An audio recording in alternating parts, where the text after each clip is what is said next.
نحمده ونستعينه ونستغفره ونؤمن به ونتوكل عليه ونعوذ بالله من شرور أنفسنا ومن سيئات أعمالنا من يهده الله فلا مضل له ومن يضلله فلا هادي له ونشهد أن لا إله إلا الله وحده لا شريك له ونشهد أن سيدنا ونبينا ومولانا محمدا عبده ورسوله أرسله تعالى بالحق بشيرا ونذيرا وداعيا إلى الله بإذنه وسراجا منيرا صلوات الله عليه وعلى آله وصحبه وسلم تسليما كثيرا كثيرا أما بعد فقد قال الله تبارك وتعالى في القرآن المجيد والفرقان الحميد أعوذ بالله السميع العليم من الشيطان الرجيم بسم الله الرحمن الرحيم ونزلنا من السماء ماء مباركا فأنبتنا به جنات وحب الحصيد والنخل باسقات لها طلع نضيد رزقا للعباد فأحيينا به بلدة ميتا كذلك الخروج وقال تعالى بسم الله الرحمن الرحيم شهر رمضان الذي أنزل فيه القرآن هدى للناس وبينات من الهدى والفرقان فمن شهد منكم الشهر فليصم ومن كان منكم مريضا أو على سفر فعدة من أيام أخر وعلى الذين يطيقونه فدية طعام مسكين فمن تطوع خيرا فهو خير له وأن تصوموا خيرا لكم إن كنتم تعلمون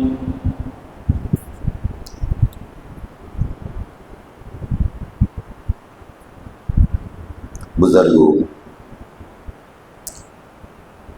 تمام تعریفیں اللہ رب العزت کے لیے ہیں جو بڑا مہربان اور نہایت رحم والا ہے۔ لامحدود درود ہوں میرے اور آپ کے آقا سیدنا احمد المجتبی محمد المصطفیٰ رسول اللہ صلی اللہ علیہ وسلم کی ذات بابرکات پر، جو شفیع المذنبین اور رحمت للعالمین بن کر آئے۔ اس مختصر سی حمد و صلات کے بعد اللہ تبارک و تعالیٰ کا پاک ارشاد شہر رمضان الذی انزل فیہ القرآن، یہ رمضان کا مبارک مہینہ جس کے اندر ہم نے قرآن کو اتارا، ہدی للناس وبینات من الہدی، لوگوں کی ہدایت کے لیے اور کھلم کھلا اپنی نشانیوں کے لیے جو ہدایت کرنے والی ہے، والفرقان اور دلائل،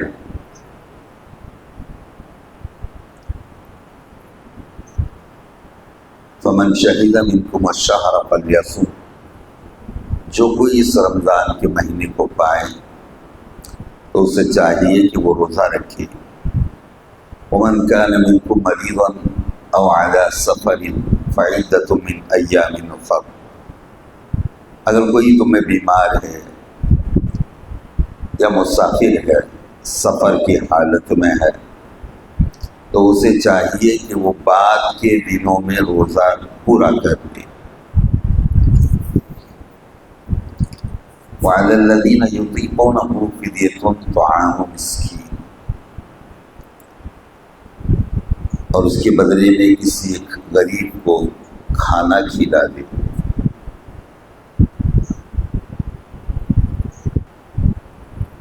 فمن تطوع خیرا فهو خیر له،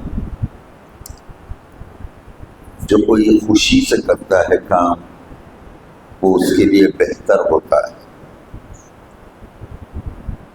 وَأَن تَصُومُوا خَيْرٌ لَكُمْ، اگر تم روزہ رکھ لو تو یہی تمہارے لیے بہتر ہے۔ ان کنتم تعلمون، اگر تم کو یہ بات ہماری معلوم ہو جائے۔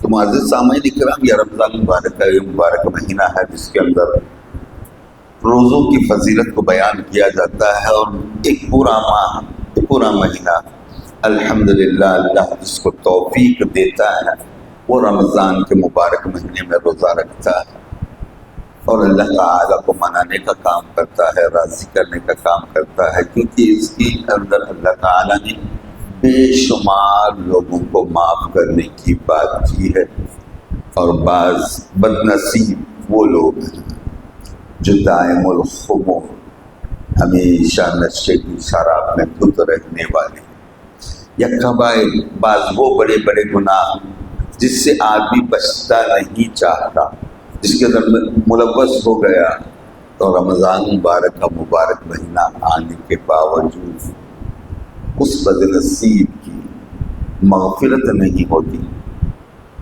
تو اللہ تعالیٰ کے پاس ہم تو یہی کہہ سکتے ہیں کہ اللہ تعالیٰ اس کو بھی توفیق دے، ان برائیوں سے اس کو بچائے، کیونکہ کسی کے حق میں ہم بد دعا تو نہیں کر سکتے، گنہگار ہے، تو اس کے لیے اللہ کی بارگاہ میں دعا کر سکتے ہیں کہ پروردگار اس کو بھی توفیق دے۔ اور اللہ کی عادت ہی ایسی ہے کہ اللہ جسے چاہتا ہے ہدایت کرتا ہے۔ بڑے بڑے گنہگاروں کو اللہ تبارک و تعالی ہدایت سے نواز دیتا ہے۔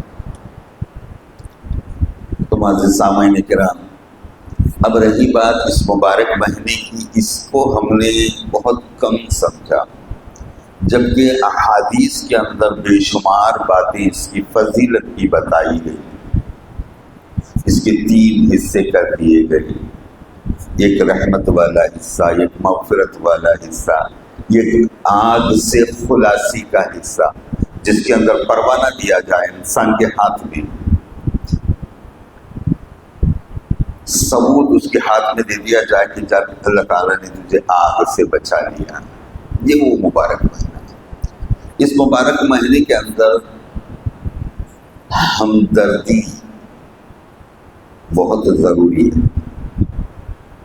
جہاں دل انسان کا زندہ ہو جائے وہ اللہ کی عبادات کو بھی کرتا ہے، یعنی حقوق اللہ کو بھی ادا کرتا ہے، اور حقوق العباد کو بھی پورا کرتا ہے، یعنی بندوں کے حقوق کو بھی پورا کرتا ہے، اپنے رشتہ داروں کے حقوق کو پورا کرتا ہے، ان کا حق ادا کرتا ہے، ان کی مدد کرتا ہے، پھر پڑوسیوں کا حق ادا کرتا ہے، غریبوں کا حق ادا کرتا ہے، یتیموں کو، مسکینوں کو، ان کو نہیں بھولتا، ان کی مدد کرتا ہے۔ تو یہ کام رمضان مبارک کے نیک کام ہے، اور اس کے علاوہ جہاں حقوق اللہ کی بات ہے تو دن بھر اپنے آپ کو گناہوں سے بچائے رکھیے، اللہ تعالیٰ کی طرف رجوع رہے، ہر حال میں اللہ کو پکارتا رہے، رات میں اللہ کے لیے کھڑا ہو جائے، قیام کرے۔ لوگ تو اسے تراویح سمجھتے ہیں کہ رات کے قیام کا معنی لوگوں کے نزدیک تراویح کی نماز سمجھی جاتی ہے۔ ہاں، رات کا کھڑا ہونا مراد ہے، آپ عشاء بھی پڑھ رہے ہیں تو قیام ہی میں شمار ہے، لیکن جو بندے اللہ کے ہیں وہ تنہائی میں اللہ کو منانے کے لیے آدھی رات دے جب اٹھ کھڑے ہوتے ہیں تو ان کا کھڑا ہونا کچھ الگ معنی رکھتا ہے، اور وہ کیفیت دل کی ہے، جیسے دل کی حالت ہے بندہ ویسا کام کرتا ہے۔ دیکھیے، اللہ تعالیٰ نے رمضان مبارک کے اندر اس قرآن کو نازل کرنے کی بات کی تو میں نے لوگوں سے کہا کہ کہاں اقرا بسمی جب قرآن اترا ہے تو رمضان کا مبارک مہینہ تھا ہی نہیں۔ تو اب لوگوں کے ذہن کچھ اور ہو جاتے ہیں۔ یاد رکھنا کہ قرآن جہاں اتارا گیا شہر رمضان الذی، تو آپ نے صرف اقرا کے 5 باتوں کا نام قرآن سمجھ لیا ہوگا، نہیں، قرآن مکمل کیا گیا ہے رمضان کے مہینے میں یہ سب۔ کیوں کہ اللہ تعالیٰ نے رمضان کی فضیلت ایسی بڑھا دی ہے کہ اس کے اندر ایسی ایسی باتیں رکھی ہیں کہ صبح کو ہزاروں کو معاف کرو، دوپہر میں ہزاروں کو معاف کرو، لاکھوں کو معاف کرو، بلا حساب و کتاب اللہ تعالیٰ معاف فرماتا ہے۔ چھوٹی سے چھوٹی نیکی کو اللہ تعالیٰ رمضان مبارک میں قبول فرما لیتا ہے بندوں کی۔ حتیٰ کہ ایک مسئلہ ہے جہاں لوگ بہت زیادہ سوچنے پر مجبور ہو جاتے ہیں، کیونکہ علماء، ظاہری علماء جو ہیں وہ لوگوں کے ذہنوں میں ایسے نقشے بنا دیتے ہیں۔ تو یاد رکھیں کہ کوئی بھی عمل ہم جو کرتے ہیں اس کا دار و مدار ہماری نیت سے ہے۔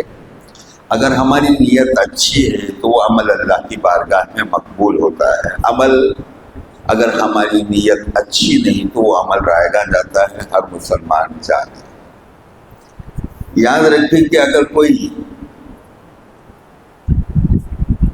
اللہ پر ایمان رکھتا ہو، دیکھیے شرط ہے اللہ پر ایمان رکھنا، اور اس کے ساتھ ذرا برابر خیر کا ہونا، خیر کہتے ہیں ایمان، وہ ذرہ برابر اگر خیر ہے انسان کے اندر تو اسے بھی دوزخ میں اگر ڈال دیا جائے پھر بھی دوزخ سے باہر نکال دیا جائے گا۔ یہ سب باتیں اب رمضان میں یہ تو موسلا دھار بارش کی طرح اللہ تعالیٰ بندوں کی بخشش کرتا ہے۔ اس کے اندر خاص ایک رات اللہ تعالیٰ نے عطا کی ہے جس کا نام ہے لیلۃ القدر۔ لیلۃ القدر کا معنی یوں کیا جاتا ہے کہ وہ قدر والی رات ہے۔ قدر کہتے ہیں تقدیر کو، وہ تقدیر والی رات ہے۔ اِنَّا أَنزَلْنَاهُ فِي لَيْلَةِ الْقَدْرِ، اس کا تذکرہ انشاءاللہ اگلی جمعہ میں کرنے کی کوشش کروں گا، کیونکہ ابھی ایک جمعہ غالباً باقی ہے۔ باتوں میں آدھا رمضان سے زیادہ ہمارے ہاتھ سے نکل گیا ہے۔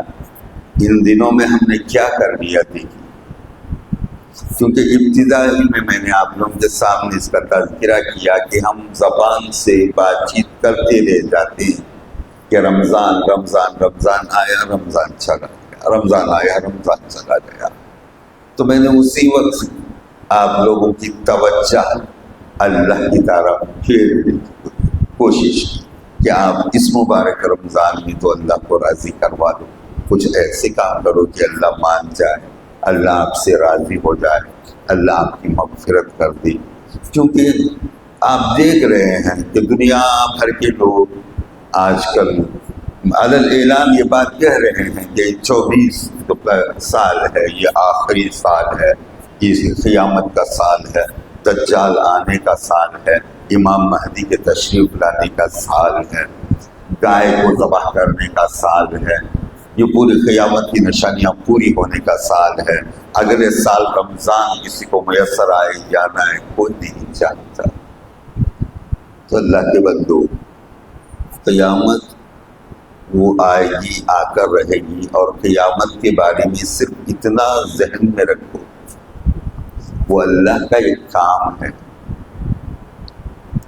اللہ تعالیٰ نے جس کی بابت فرمایا وَمَا أَمْرُنَا إِلَّا وَاحِدَةٌ كَلَمْحٍ بِالْبَصَرِ، وہ جو کام ہے قیامت کا، وہ ہمارا کام ایسا ہے جیسے پلک جھپکنے کے برابر کا وقت، وہ کبھی بھی آ سکتی ہے۔ ہر جمعہ کو چاروں مقرب فرشتے اللہ کے تھر تھر آتے ہیں اللہ کی بارگاہ میں کہ اللہ کہیں آج کی جمعہ قیامت کا روز نہ بن جائے، کیونکہ کسی کو تاریخ نہیں دی گئی، کسی کو یہ نہیں دکھایا گیا کہ کب قیامت آئے گی، اس کی نشانیاں بتائی گئی، قیامت کے بارے میں تنبیہ کروا دی گئی، بیداری ہوشیار کروا دیا گیا بندوں کو کہ خبردار رہنا کہ قیامت آنے والی ہے، وہ اچانک آئے گی۔ تو اب یہ نشانیوں کو لے کر کے فیصلے ہی کر دینا کسی کا کہ بھائی اب قیامت آ گئی، یہ 24 دنیا کا آخری سال ہے، یا یہ 24 آخری رمضان ہے، اس طریقے کی باتیں کرنا، اگر کوئی بندہ سنتا ہے تو اس کا دل، اس کے دل کے اندر خوف کیا پیدا ہوتا ہے، بلکہ مایوسی پیدا ہوتی ہے، نا امیدی۔ وہ نا امیدی کفر ہے۔ قیامت کا تو مسئلہ کچھ اور ہے۔ پہلے اگر آپ ذہن برابر کا رکھتے ہیں تو آپ کو چاہیے کہ آپ سوچیں کہ اب کے بعد سے 1 گھنٹے کے اندر ہمارا انجام کیا ہے، اس سے ہم بے خبر ہیں۔ اب ہم جمعہ کے لیے بیٹھے ہیں، گھر تک پہنچنے میں اگر پہنچا دیا اللہ تو گھر کو ہم پہنچ جائیں گے، راستے میں اگر اسرائیل پہنچ جائے، کہ آپ نے دیکھا نہیں سنا نہیں کہ انسان ٹھوکر لگی تو ختم ہو جاتا ہے، زور کی ہچکی لگتی ہے تو ختم ہو جاتا ہے۔ تو انسان پانی پر کا بلبلا جسے کہتے ہیں، پانی پر غبارے کی طرح جو پانی کے اندر ہوا بھر جاتی ہے، دیکھتے ہیں آپ کہ اس طرح سے ہوا نکل جائے تو ختم۔ یہی انسان، اس کا کوئی بھروسہ نہیں ہے۔ یعنی موت کو اللہ تعالیٰ نے پہلے کنفرم کر دیا، پھر اس کے بعد میں حیات ہم کو دی ہے، کیونکہ حیات ہماری ٹیمپروری ہے اس دنیا کی، موت کنفرم ہے، اور جس دنیا میں ہم کو دوبارہ جانا ہے وہاں موت ٹیمپروری بنتی ہے اور حیات ہماری پرماننٹ بنتی ہے، ذہن میں رکھیے۔ اور اس کے اندر یہ تو کنفرم ہے، انسان جانتا ہے کہ ہم کو یہاں رہنے کے لیے نہیں بھیجا گیا، چند دنوں کے لیے بھیجا گیا ہے، جب بھی بلائے پروردگار ہم اس بارگاہ میں جانا ہے۔ اور ہم جانتے ہیں، ہمارے ہاتھوں سے ہم اپنے لوگوں کو لے جاتے ہیں، قبروں کے اندر دفن کر کے آتے ہیں، پھر ان کا دنیا میں سے کیا حصہ باقی رہ جاتا ہے؟ آپ دیکھیں، کیا ان کی کوئی پراپرٹی ہے، کوئی جائیداد ان کی رہ گئی، کوئی پیسہ ان کا رہ گیا، کوئی کاروبار ان کا رہ گیا، کون سی چیز ان کے ساتھ یہاں رہ گئی ہے؟ وہ رہتی ہے تو ان سے کیا تعلق رکھتی ہے؟ اب وہ دوسروں کا حصہ بن گئی، یہ زمینیں، یہ جائیداد، یہ مال زر، دکان، مکان، بیویاں، بچے وغیرہ، جو کچھ تعلق اللہ نے یہاں پیدا کیا، یہ سب یہیں سے چھوٹ جاتا ہے۔ قبر کے اندر تنہا جائے گا، نہ بیوی کو لے جائے گا، نہ بچوں کو لے جائے گا، نہ مال کو لے جائے گا، کوئی چیز آنے والی آئے گی نہیں۔ انسان سوچے پہلے، یہ ہمیشہ ذہن میں رکھیے کہ اگر کوئی ہمارا ہے تو وہ اللہ کے رسول صلی اللہ علیہ وسلم ہے۔ قبر میں کوئی ساتھ آئیں گے تو وہ اللہ کے رسول ہیں، ذہن میں رکھیے گا، جن کا کلمہ آپ لوگ پڑھتے ہو، لا الہ الا اللہ محمد رسول اللہ، وہ ساتھ میں آئیں گے قبر میں، نہ مال نہ جائے گا، کوئی چیز نہیں آنے والی، اللہ کے رسول۔ پھر یہاں سے جانے کے بعد حساب و کتاب وغیرہ انسان کا چلتا ہوگا، تو آپ کے یہاں کیا گن کھلایا ہے وہاں سب کچھ ظاہر کر دیا جائے گا۔ بہرحال انسان چاہے بچہ ہو، جوان ہو، بوڑھا ہو، ادھیڑ عمر کا ہو، کیسا بھی ہو، جس عمر میں جب چاہے پروردگار پکارے تو اس کو دوڑنا پڑتا ہے، لبیک کہنا پڑتا ہے۔ یہ لمحے کے لیے بھی اسے چھوٹ نہیں دی جاتی، 1 سیکنڈ کے لیے بھی اسے چھوٹ نہیں ہے۔ جب ہمارا وقت طے ہو گیا ہے، کیونکہ ہمارے علم میں نہیں ہے، تو جیسے موت کا علم نہیں ہے ویسے قیامت کا علم بھی کسی کو نہیں ہے۔ ہاں، ہمارے آقا رحمت للعالمین صلی اللہ علیہ وسلم نے اس کی نشانیاں بتائی ہیں کہ آنے والے لوگ ذرا ہوشیار تو رہیں، غفلت میں نہ پڑے رہیں۔ اس وجہ سے آپ نے سب سے پہلے ظاہر فرمائی 2 انگلیاں، آپ کی مبارک انگلیوں کو جوڑ دیا، آپ نے فرمایا میں اور قیامت ایسے، اگر میں گیا تو صرف باقی قیامت رہ جائے گی۔ یہ حضور صلی اللہ علیہ وسلم نے پہلی نشانی ظاہر فرمائی، اور پھر اس کے ساتھ ساتھ بے شمار باتیں اللہ تعالیٰ نے فرمایا اقتربت الساعۃ وانشق القمر، قیامت قریب ہو گئی جب چاند دو ٹکڑے ہو گیا. حضور صلی اللہ علیہ وسلم نے جو معجزہ دکھایا تھا تو اللہ نے اس پر قیامت کی بات کی ہے اور فرمایا اقتربت الساعہ وانشق القمر. قیامت قریب آ گئی جبکہ چاند شق ہو گیا، پھٹ گیا. تو معلوم کریں کہ اللہ تعالیٰ یہ جو رمضان مبارک کا مہینہ ہے اس کے اندر اپنی نشانیوں کو رکھا ہوا ہے، اس کے اندر اپنے پروف کو دینے کی بات کرتا ہے.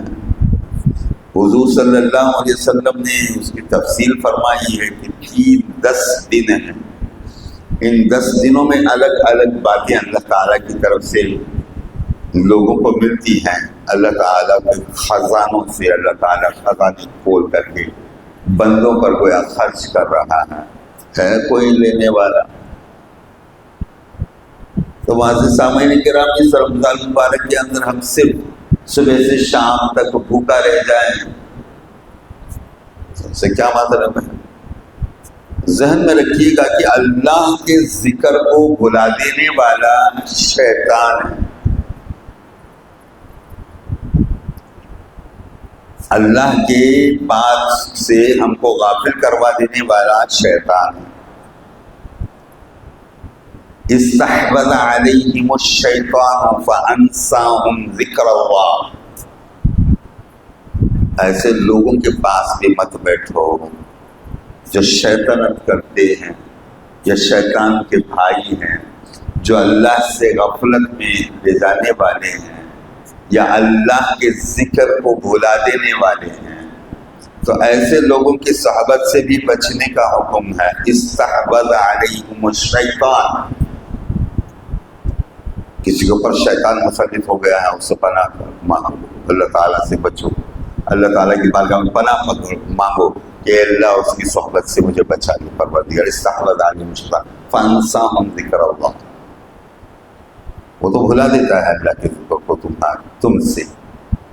اولئک حزب الشیطان، ایک شیطان ہی کی جماعت ہے. دیکھیے ذہن میں رکھیں کہ انشاءاللہ بعد رمضان اس کی کوشش کروں گا کہ میں آپ لوگوں کے سامنے ایسی باتیں لاؤں. یہ ایک ہے اولئک حزب اللہ، بے شک ایک اللہ کی جماعت ہے. الا ان حزب اللہ هم المفلحون. کیا اللہ کی جماعت سے بڑھ کر کامیاب ہونے والی کوئی اور جماعت ہو سکتی ہے؟ تو اس جماعت کا تذکرہ میں نے آپ لوگوں کے سامنے بارہا کرنے کی کوشش کی ہے کہ وہ اللہ کی جماعت ہے. اگر کوئی جماعت میں داخل ہونا چاہتا ہے تو پروردگار سے کہے کہ مولا مجھے تیری جماعت میں داخل کر، تیرے لوگوں میں شامل کر لے یا اللہ، تیری جماعت پر. کیونکہ یہ جماعتوں کی بیماریاں ہیں. کوئی کہتا ہے کہ میں توحید ہوں، کوئی کہتا ہے کہ میں اہل قرآن ہوں، کوئی کہتا ہے کہ میں اہل حدیث ہوں، کوئی کہتا ہے کہ میں جماعت اسلامی ہوں، کوئی کہتا ہے کہ میں تبلیغ کا ہوں، کوئی کہتا ہے کہ میں سنی ہوں. یہ اللہ کے بندو، یہ سب چکر مکر ہیں. ذہن میں رکھیں، عقائد اچھے رکھنا اور مسلمان بنا رہنا، اس کے اوپر لوگ جن کے دلوں کے اندر خباثت ہے یا میل کچیل ہے، وہ اس بات کو لے کر کے دعویٰ کر دیں گے کہ یہ ایسی بات ہنس لینا یا علماء کے اندر بڑا پن دکھانے کے لیے کچھ کہہ دینا تو ان کے لیے بات آسان ہو سکتا ہے. ہمیں کسی کے فتووں سے ڈر نہیں ہے میرے بھائی، ہمیں تو ڈر خدا کا اپنے پروردگار کا ہے جس کے سامنے ہم کو جانا ہے، منہ دکھانا ہے. تو اللہ تعالیٰ نے فرمایا وَوَصَّيْنَا الْإِنسَانَ بِوَالِدَيْهِ إِحْسَانًا. ہم نے انسان کو حکم دیا اپنے ماں باپ کے ساتھ نرمی کا سلوک کرنا. حملتہ امہ کرہا ووضعتہ کرہا، کیونکہ اس کی ماں کے پیٹ میں بہت زیادہ تکلیف سے رکھا گیا، بلکہ ماں بہت بڑا بوجھ ہوتی ہے، پھر بہت تکلیف سے باہر آتا ہے، پھر اسے وہ اس کا اپنا دودھ پلاتی ہے اور 30 مہینوں میں یہ کام پورا ہوتا ہے. 30 بننے یعنی 2.5 سال.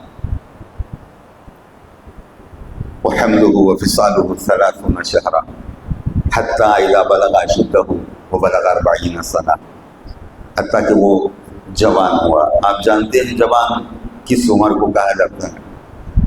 تو لوگ سمجھتے ہیں کہ 15-16 سال اگر بچہ عمر پالے ہوئے تھے وہ جوان ہے، 20-22 کا ہو تو جوان ہے، 25 کا ہو تو جوان ہے. بات جہاں آتی ہے تو میں آپ لوگوں کے سامنے رکھ دوں کہ ذہن سے وہ بات نہ نکل جائے. اس وجہ سے روایتوں کے اندر یہ بات آتی ہے کہ جنتی لوگوں کو اللہ تعالیٰ خوب جوان بنا کر کے جنت میں داخل کرے گا، اور اس کی عمر کی تعداد بتائی گئی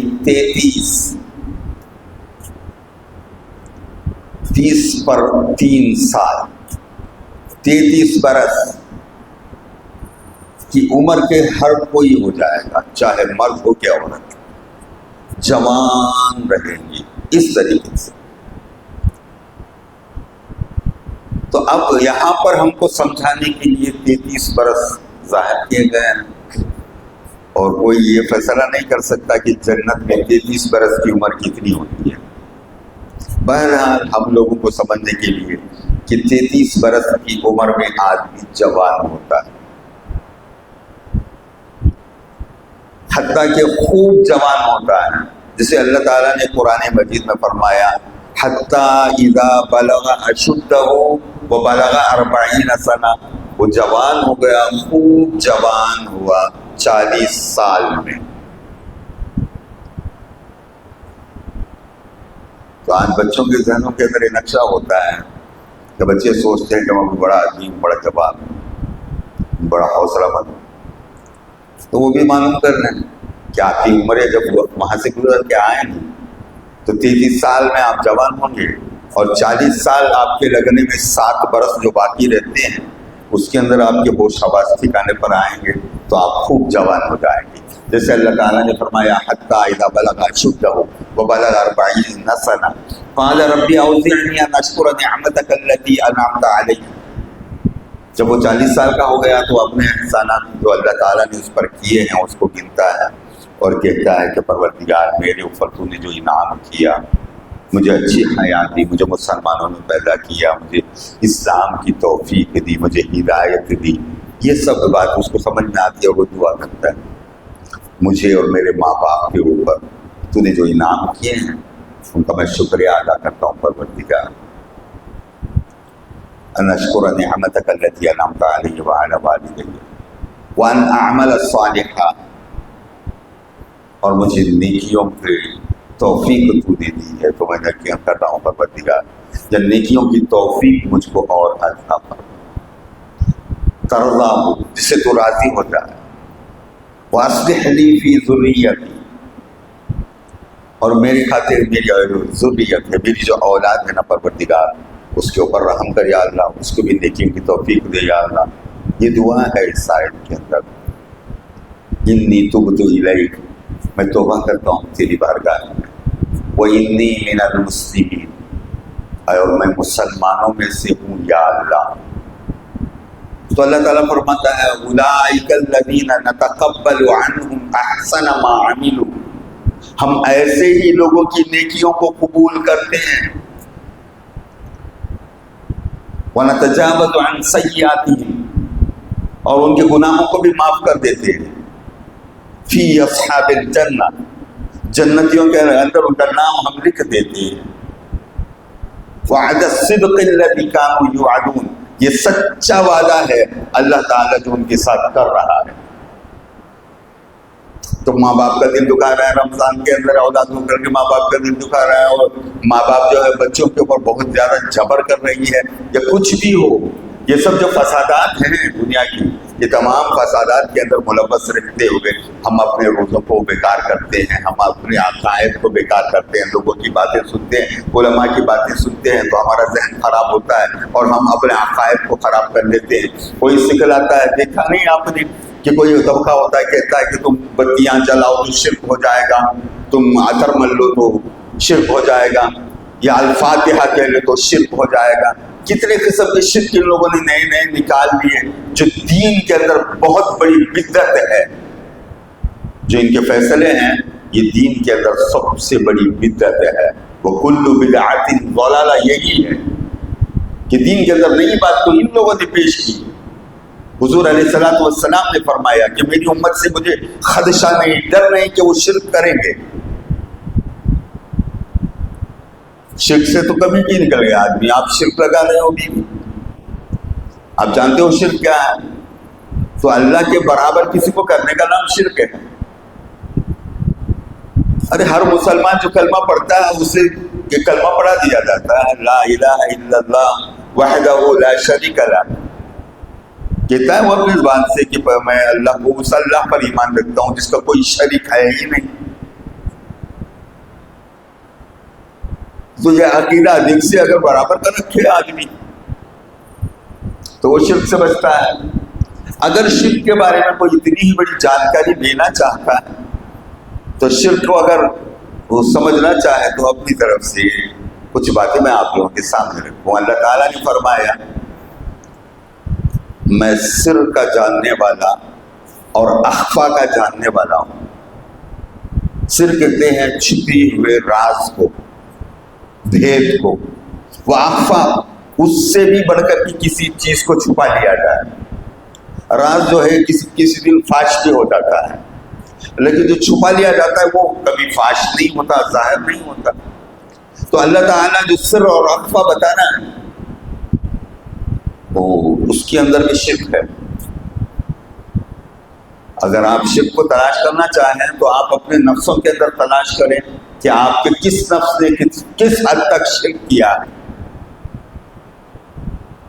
اللہ کے ساتھ کتنا بڑا شرک آپ کے نفس نے کیا ہے وہ دیکھیں. آپ یہ ظاہری چیزوں کو جو کہ مخلوق ہیں، کوئی انسان ہے تو مخلوق ہے، جنات ہیں تو مخلوق ہیں. اللہ تعالیٰ کے کلام پڑھنے والا انسان ہے. خلق الانسان من صلصال کالفخار وخلق الجان من مارج من نار. ہم نے انسان کو سنسناتے گارے سے پیدا کیا اور ہم نے آگ کے تپش سے جنات کو پیدا کیا. یہ تو ہماری تقریر ہے، ہم پیدا ہوئے ہیں اس سے. ہم تو مخلوق ہیں، ہمارے اندر جو کچھ ہے مخلوق ہے. پوری کائنات کے اندر جو کچھ ہے وہ مخلوق ہے. ہاں مخلوق کا کنٹرول کسی کے ہاتھ میں ہے جس سے تم بے خبر ہو. جو عین ہے، جو مین ہے، جو ربوبیت رکھتا ہے، جو الوہیت رکھنے والی ذات ہے، جو کہتی ہے میں اللہ ہوں، جس کے اوپر ہمارا ایمان ہے، جو ہمارا خالق ہے، جو ہمارا مالک ہے، جو ہمارا یجمان ہے. کس طریقے سے سیکھنا چاہتے ہو، وہ جاننا چاہتے ہو، جانو اس کو. یہ سب کچھ اس کے اندر نہ زمین میں کوئی اس کا ساتھی ہے، نہ ساجی ہے، نہ کوئی شریک ہے، نہ آسمانوں. ما خلقنا السماوات والارض وما بینہما الا بالحق واجل مسمى. حق کے ساتھ پیدا کیا پروردگار نے. اب حق کے ساتھ کیسا پیدا ہوا، یہ فانی کیوں ہوتا ہے، یہ جانو تو معلوم کرو کیا حقیقتیں ہیں. اور تمہاری نفسوں کے اندر جو شرک ہے اس پر پہلے بچ جاؤ. تم نہیں جانتے کہ تمہارے اندر کتنی شرک ہے. تم صرف کوئی فاتحہ پڑھ لے تو شرک کہتے ہو، یا بتیاں جلا لے اسے شرک کہتے ہو. کچھ تبرکات اگر وہ کھا لے پی لے یا کسی کو کھلا دے تو شرک کہتے ہو. اور تم چلتے ہو وہ اللہ کی جماعت کی طرف حرف اٹھانے کو. کوئی کہتا ہے کہ عبد القادر جیلانی کیا ہیں، خواجہ معین الدین چشتی کیا ہیں. یہ تم جانو کہ حشر کے دن آؤ کہ تم دیکھ لو ان کو کہ وہ کیا ہے. یہ جو اللہ کی جماعت ہے جس کا تذکرہ قرآن میں اللہ کرتا ہے وہ اللہ کی جماعت ہے، اولئک حزب اللہ. اور ایک جماعت جس کا تذکرہ اللہ تعالیٰ قرآن میں کرتا ہے، استحوذ علیہم الشیطان فانساہم ذکر اللہ اولئک حزب الشیطان. ہم کو جو بھلا دے اللہ کے ذکر سے اگر کوئی ایسا ہے تو معلوم کرو کہ اس کے اوپر شیطان ہے یا وہ شیطان کا بھائی ہے.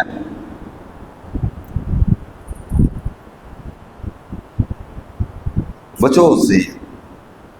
اولئک حزب الشیطان وہ لوگ ہیں جو شیطان کے گروہ میں چلے جاتے ہیں.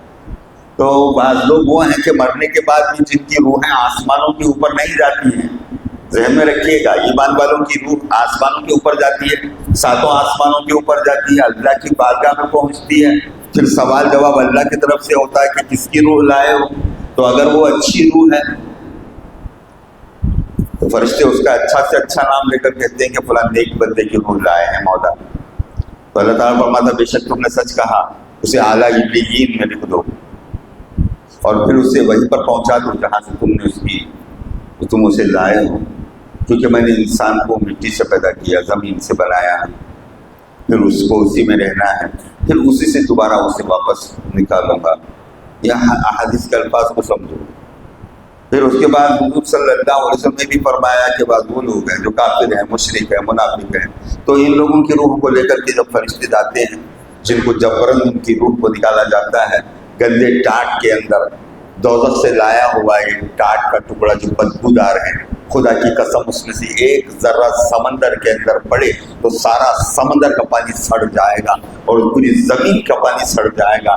خدا کی قسم زمین میں سے ایک اناج کا تنکا نہیں نکلے گا، اتنا بدبودار ٹاٹ لے کر کے آتے ہیں اور اس خبیث کی روح کو لے کر کے لپیٹ کر کے لے جاتے ہیں. اس کے لیے آسمانوں کے دروازے نہیں کھولے جاتے ہیں، جیسا اللہ تعالیٰ نے فرمایا لا تفتح لهم ابواب السماء، اس کے لیے آسمان کے دروازے نہیں کھولے جائیں گے حتیٰ یلج الجمل فی سم الخیاط، حتیٰ کہ جب تک کہ وہ سوئی کا ناکا جو ہوتا ہے جس کے اندر سے دھاگا پروتے ہو اس کے اندر اونٹ داخل ہو کر باہر نہ نکل جائے. سوئی کے روزن میں سے ایک بڑا اونٹ داخل ہو کر باہر نہیں نکل جاتا اس وقت تک نہیں. کیسی بات ہے اللہ کی، سمجھ رہے ہیں آپ؟ تو یہاں سے لے جانے کے بعد اسے صرف فرشتوں سے تعلق پیدا ہوتا ہے. فرشتہ پہلے آسمان کے پوچھتے ہیں کس کے علاقے روح لائے، فلاں خبیث کی روح کو لائے. تو پہلے آسمان کے، دوسرے آسمان، دوسرے تیسرے چوتھے پنجے چلتے چلتے فرشتوں سے بات چیت چلتے چلتے اللہ کی بارگاہ میں بات پہنچتی ہے. تو اللہ تعالیٰ سوال کرتا ہے کہ کس کی روح کو لائے، تو اس کا برے سے برا نام لے کر کہتے ہیں کہ فلاں خبیث کی روح کو لائے ہیں مولا. تو اللہ تعالیٰ فرماتا ہے تم نے سچ کہا، اسے سجین نامی کتاب پہ اس کا نام درج کر دو اور اسے خبیثوں کے حوالے کر دو، شیاطین کے حوالے کر دو. معلوم ہوا کہ جو لوگ یہاں شیاطین کے دوست بن جاتے ہیں شیطنت کر کے، تو اللہ تعالیٰ ان کی روح کو شیطانوں کے حوالے کر دیتا ہے، وہ شیاطین کے ساتھ مارے پھرتی ہیں. تو اللہ کے بندو، یہ مبارک مہینہ رمضان مبارک کا مہینہ ہے، اتنی بڑی بڑی وعیدیں ہمارے پاس آئی ہیں، آج ہم اطمینان سے بیٹھے ہیں. کل اللہ کی بارگاہ میں سوا نیزے کی بلندی کے پر جو سورج کھڑا ہوتا ہے اس میں بغیر کپڑوں کے کھڑا ہونا ہے. بہت دیر نہیں، تیار ہو جاؤ. ایسی باتیں اگر کوئی سامنے رکھی تو فبیہا، اور کھڑا ہونا ضرور ہے لیکن اللہ کی ذات سے مایوس مت ہو. تم جس کلمے کے پڑھتے ہو، جس رب پر تمہارا ایمان ہے، اس کو منا لو، اسے راضی کر لو، کوشش کرو اس کے سامنے ندامت کے آنسو بہاؤ، کہو کہ پروردگار مجھ پر رحم کر، میرے ماں باپ پر رحم کر، وغیرہ وغیرہ. تو رمضان میں کوئی بعید نہیں کہ اللہ تعالیٰ بندوں کو وہ معاف کر دے. یہ بہت بڑی بات نہیں لگتی اس کے لیے، وہ تو بے نیاز ذات ہے، کیسے کیسے گناہوں کو معاف کر دیتا ہے.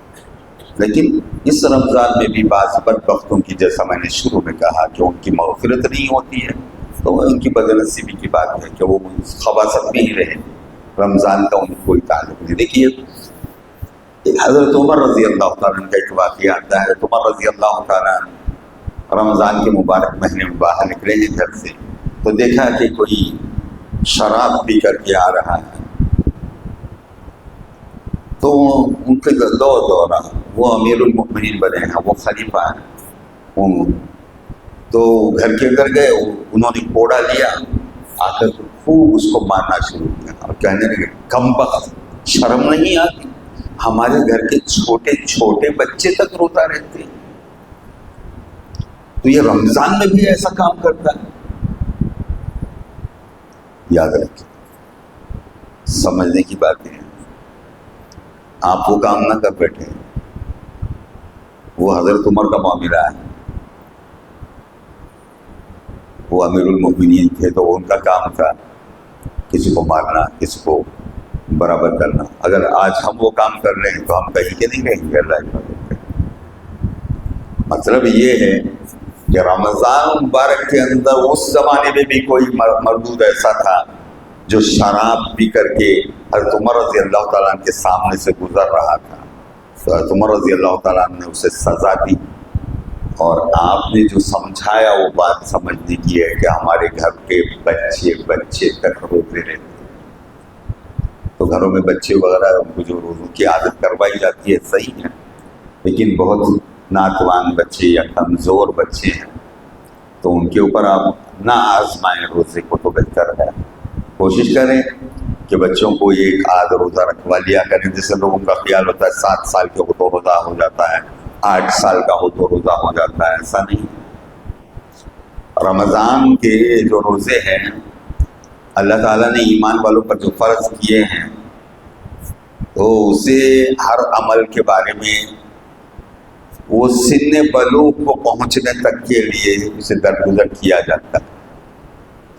بچہ جب بالغ نہ ہو جائے اس وقت تک کے لیے غالباً 13 برس ہمارے یہاں جیسے تاثیر ہے، کہیں ہوتا ہے کہ 9 برس کے اندر بھی بالغ ہو جاتے ہیں بچے، تو کہیں 10 برس کے اندر ہوتے ہیں، تو فطرت ہے انسانوں کی، کہیں کہیں کیسا ماحول ہے ویسا بنتا ہے۔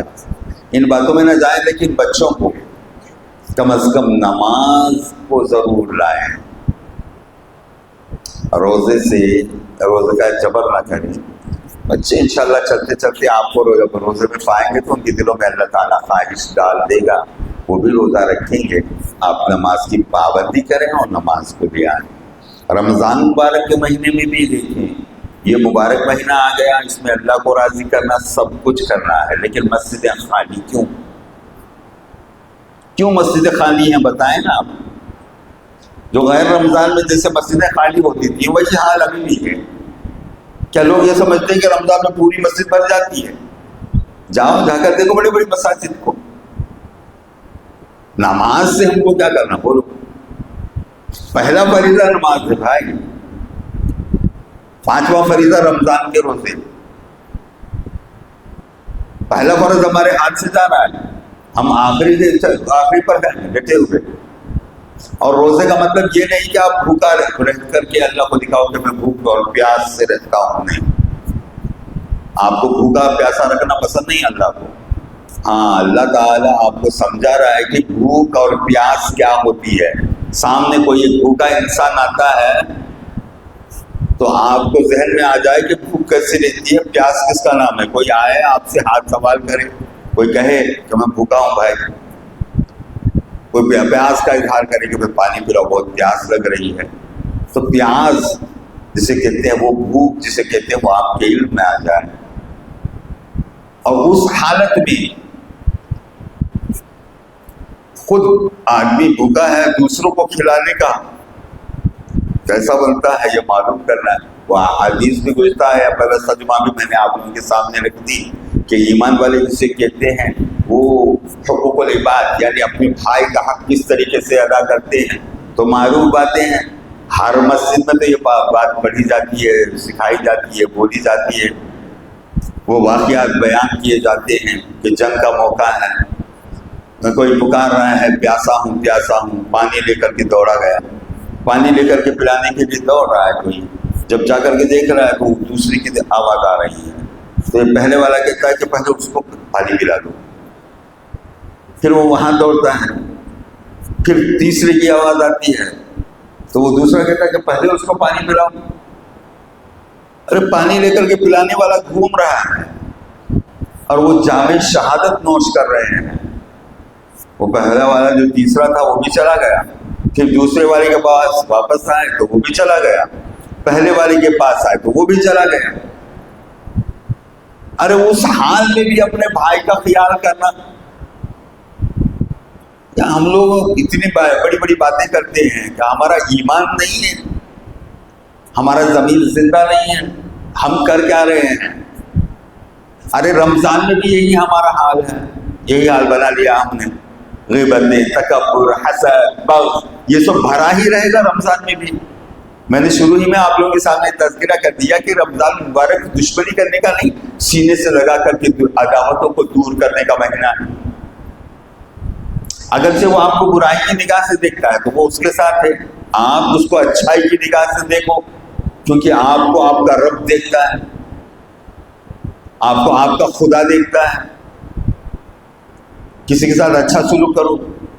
تو اب یہ عبادتیں ریاضتوں کے چکر میں آدمی چلتے چلتے عقائد کی باتیں لیتا ہوا کہ فلاں مولانا یہ کہہ رہا ہے، فلاں مولانا وہ کہہ رہا ہے، کوئی ایسا کہہ رہا ہے، کوئی ویسا کہہ رہا ہے، عقائد کو خراب کرتے کرتے کرتے ایمان بھی ہمارے ہاتھ سے جا رہا ہے، ہماری عبادتیں بھی ضائع ہو رہی ہیں، ہم اللہ کی طرف رجوع ہوئے بغیر مسلمان سے مسلمان کا جو تعلق ہے وہ تو تعلق ٹوٹا جا رہا ہے۔ یہ گروہ دوسرے گروہ کو سلام کرنا نہیں چاہتا۔ ارے یہ تو بہت بڑے بڑے دو گروہوں کے بارے میں بات ہو رہی ہے، شیعہ سنی۔ میں تو سوال کرتا ہوں کہ کیا شیعہ کیا سنی؟ نہ ان کے کوئی پر نکل آئے ہیں، نہ ان کے کوئی پر نکل آئے ہیں، نہ کوئی اہل قرآن نہ کوئی اہل حدیث۔ ذہن میں رکھو اللہ کے بندو، اللہ تعالیٰ کے نزدیک تمہارا تقویٰ چلتا ہے، تمہاری دل کی نیت چلتی ہے، تمہاری عادت چلتی ہے، تمہارا ایمان چلتا ہے، تمہارا تعلق جو اللہ سے ہے وہ تمہارے ساتھ، کسی جماعت سے نہیں۔ اب ان جماعتوں کے چکر میں پڑ کے دوسرے مسلمان کو سلام نہ کرو۔ حضور صلی اللہ علیہ وسلم نے فرمایا مسلمان سے افشوا السلام، تو مسلمان ہے تو سلام کو پھیلا، تو جس کو جانتا ہے نہیں جانتا اس کو بھی سلام کر، کیونکہ بہترین دین سلام کرنا اور لوگوں کو کھانا کھلانا ہے۔ تو اللہ کے بندو، اب یہ حال لوگوں نے بنا لیا ہے کہ انہوں نے اپنے ذہنوں کو، یعنی علماء کی باتوں کو سن سن کر کے کوئی ہاتھ میں قرآن لے گھوم رہا ہے کہ گویا یہ قرآن کا حل بن گیا ہے۔ قرآن میں ہے کیا؟ یہ سوال کر رہا ہے۔ اور اتنی بدعات کو تو ان لوگوں نے نکالا کہ میں تو ان سے کہتا ہوں، حضور صلی اللہ علیہ وسلم نے نہ کبھی چشمہ پہنا،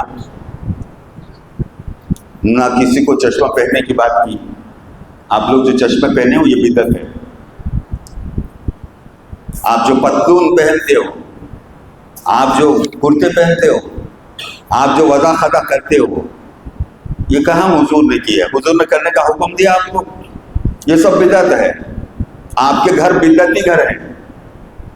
حضور صلی اللہ علیہ وسلم نے ایسے بڑے پکے مکان بنانے کا آپ کو حکم دیا، آپ نے پکے پکے بڑے بڑے مکان بنا لیے، تو یہ تو بدعتی گھر ہے۔ آپ کا کھانا بدعت۔ گزشتہ جمعہ بھی میں نے بہت باتیں کی ہیں اس پر۔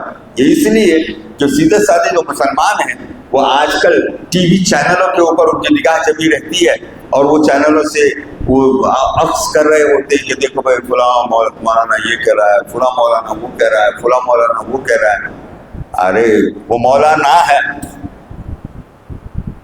تم مولانا کو جانو کہ مولانا جس کو کہتے ہیں وہ تمہارا رب ہے۔ ربنا ولا تحملنا ما لا طاقة لنا به واعف عنا واغفر لنا وارحمنا انت مولانا۔ یہ مولانا ہے، مولانا تو رب ہے۔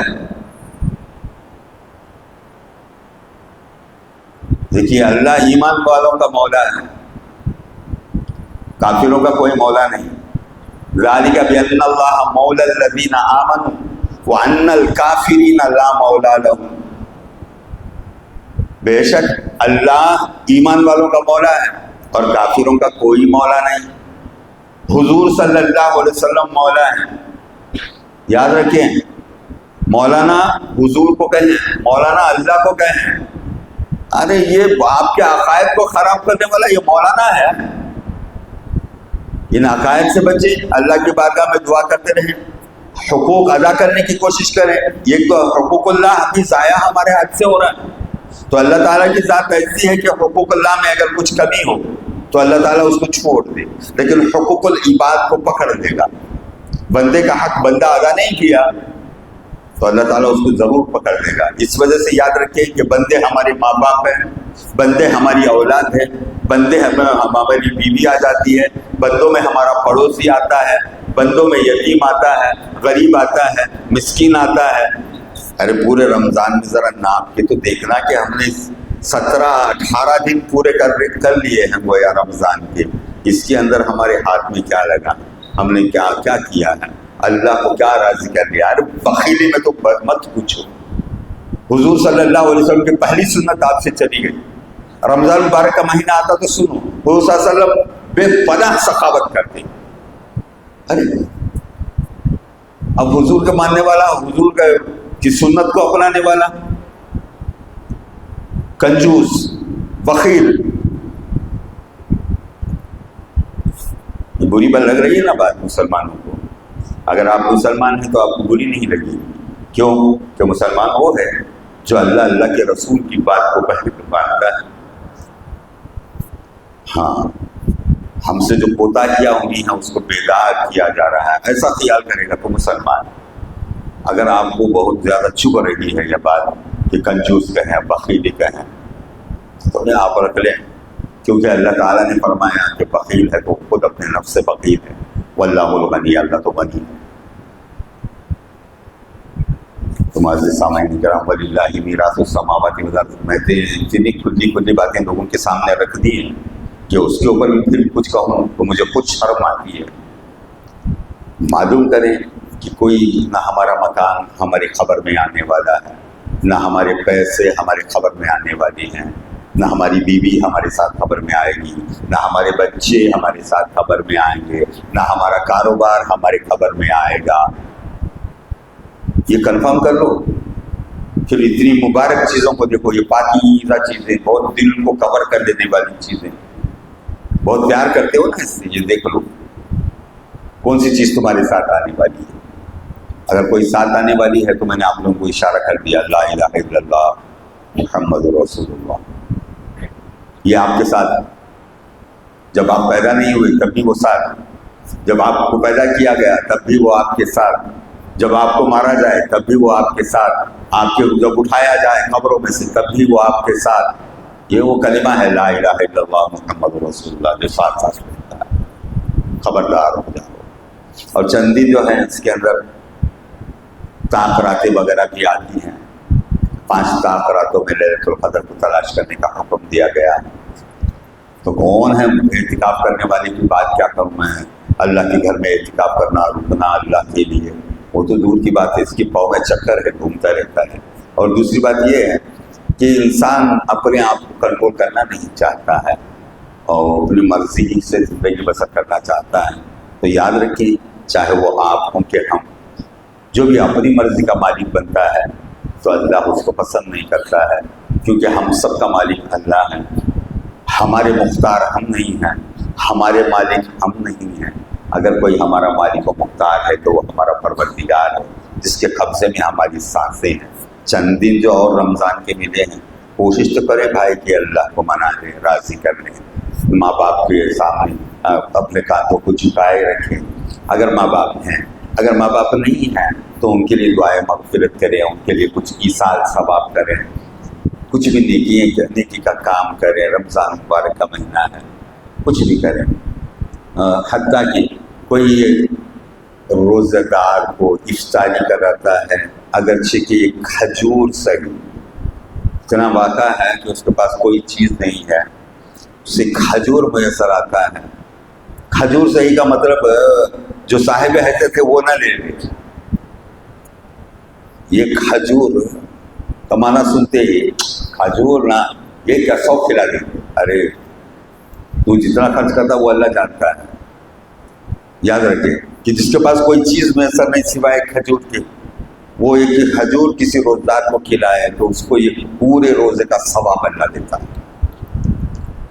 تو رمضان میں بھی کھلانے پلانے کا خیال نہیں آتا لوگوں کو، بخیلیاں۔ اللہ توفیق دے۔ دیکھیے رمضان مبارک کا مہینہ ہے، باتوں باتوں میں جا رہا ہے۔ قرآن مجید کو نہ ہم نے برابر سنا، نہ قرآن مجید کو ہم نے پڑھا، نہ اس کا حق ادا کیا، نہ قرآن مجید کو سمجھا۔ قرآن کو کسی نے کھولا بھی نہیں۔ کسی نے جو پڑھنا نہیں جانتا وہ بھی، اس کے دل میں بھی اگر خواہش پیدا ہو وہ بھی اپنے آنکھوں سے لگا کر بوسہ دینے اور اس کو کھول کے دیکھ لے کہ میرے رب کا کلام ہے، تو بھی اسے حق ادا کرنے میں اللہ تعالیٰ ثواب عطا کرے گا۔ یاد رکھیں، ایسا رمضان مبارک کا مہینہ ہے۔ لیکن کیا کرے، بدبختی ہے، قرآن کو دیکھتے ہی دوڑ جاتے ہیں۔ ہم کو پڑھنا نہیں آتا ایسی بات کرتے ہیں سب بات اللہ تعالیٰ دین کا فہم دے ہم تمام کو انشاءاللہ اگلی صحبتوں میں اگر اللہ حیات بخشے تو مزید تفصیلات رمضان مبارک کے تعلق سے اور لیلۃ القدر کے تعلق سے آپ لوگوں کے سامنے پیش کرنے کی کوشش کروں. دعا ہے کہ اللہ تعالیٰ ہم تمام کو صحیح معنوں میں اس کلام کو سمجھنے کی توفیق نصیب فرمائے. میرے اور آپ کے آقا سیدنا محمد رسول اللہ صلی اللہ علیہ وسلم کی بے پایہ محبت کی نصیب فرمائے. حضور صلی اللہ علیہ وسلم کے صدقے میں اللہ ہماری گناہ کو درگزر فرمائے اور آپ صلی اللہ علیہ وسلم کے طفیل ہم تمام کو اس مبارک مہینے میں اللہ کو راضی کروا لینے عمل کرنے کی توفیق نصیب فرمائے. ماں باپ کی خدمت کا موقع نصیب فرمائے. اللہ ہم سے راضی ہو جائے. وآخر دعوانا الحمدللہ رب العالمین. بارک اللہ لنا ونفعنا وإياكم بالآیات والذکر الحکیم. انہ تعالی جواد کریم ملک قدیر بر الرؤوف الرحیم ورب الحلیم.